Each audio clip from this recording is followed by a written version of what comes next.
டெல்லி செங்கோட்டை பகுதியில் நடந்த கார் வெடிகுண்டு சம்பவத்திற்கு காரணமான பயங்கரவாதியின் அடையாளம் கண்டுபிடிக்கப்பட்டிருக்கு.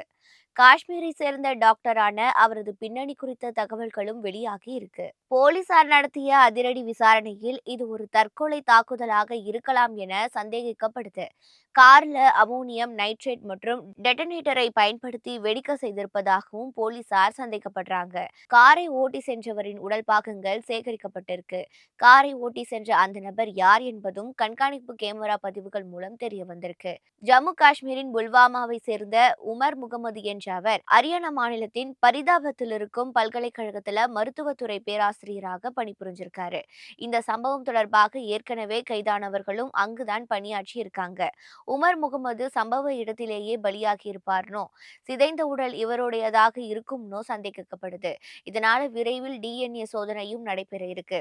சம்பவத்திற்கு காரணமான இந்த கார் சம்பவம் நடைபெற்ற தினத்தன்று பரிதாபாத்திலிருந்து காலை 8 மணி டெல்லிக்கு நுழைந்திருப்பது விசாரணையில தெரிய வந்திருக்கு.